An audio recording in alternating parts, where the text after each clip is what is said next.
تو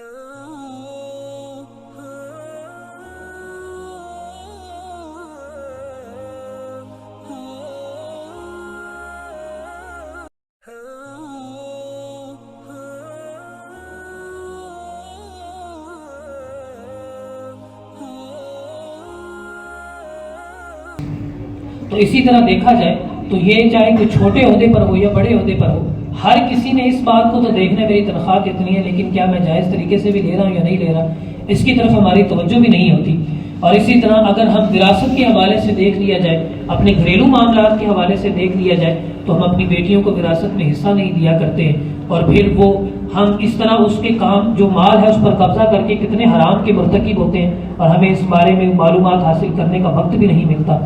یاد رکھیے آقا علیہ الصلوۃ والسلام نے فرمایا، حضرت عبداللہ ابن مسعود رضی اللہ عنہ سے روایت ہے کہ بندہ حرام مال کما کر خرچ کرے تو اللہ تعالیٰ اس میں برکت نہیں دیا کرتا، اور اگر وہ کوئی صدقہ کرے، حضور فرماتے ہیں رب اس کا صدقہ بھی قبول نہیں فرماتا، اور اگر وہ اس کو پیچھے چھوڑ کر مر جائے تو وہ جہنم کا راستہ اختیار کروا لیا کرتا ہے۔ یعنی وہ بندہ اگر اس طرح حرام مال چھوڑ کر چلا جائے تو وہ مال اس کا پیچھا نہیں چھوڑتا، اسے جہنم میں پہنچا کر ہی دم لیتا ہے۔ آج ہم نے کتنی معلومات اس کے بارے میں حاصل کر لی ہیں، تو یقیناً حضرت ابوبکر صدیق رضی اللہ تعالیٰ عنہ کے اوصاف میں سے ایک وصف یہ بھی تھا کہ آپ حرام سے اجتناب کیا کرتے تھے۔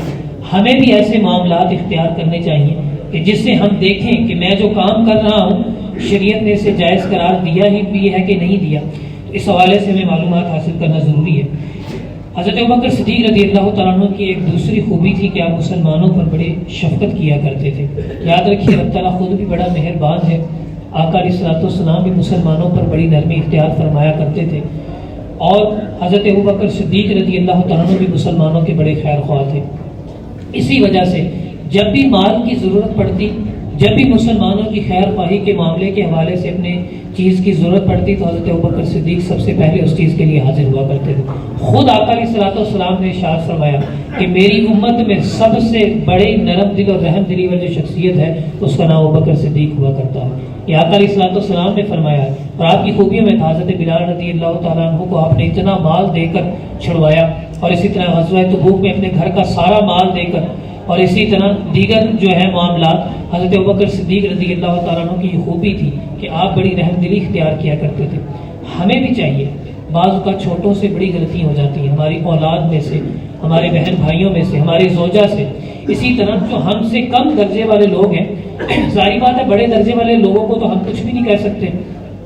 لیکن ہمارا بس چلتا ہے چھوٹے درجے والے لوگوں پر، چھوٹا بھائی ہے، بہن ہے، بیوی ہے، بیٹا ہے، اسی طرح پوتا ہے۔ جب یہ غلطیاں کرتے ہیں تو یاد رکھیے نرم دلی سے ان کو سمجھانے کی کوشش کریں۔ اس وقت جو پرفتن دور ہے، ہم نے دیکھا ہے کہ اولاد باپ کے گربانے کو بھی آتی ہے، اور اسی طرح وہ والدین کو تنگ کرنے کی طرف بھی آتی ہے، لیکن یاد رکھیے اگر پیار سے سمجھایا جائے تو کوئی بھی اپنے والد سے بڑا نہیں ہوا کرتا ہے، کوئی بھی اپنے بڑے بھائی سے بڑا نہیں ہوتا۔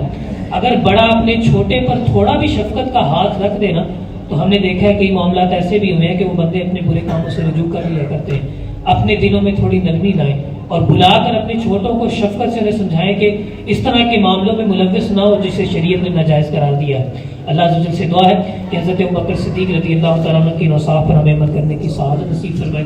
آمین بجاہ نبی الامین صلی اللہ علیہ وسلم۔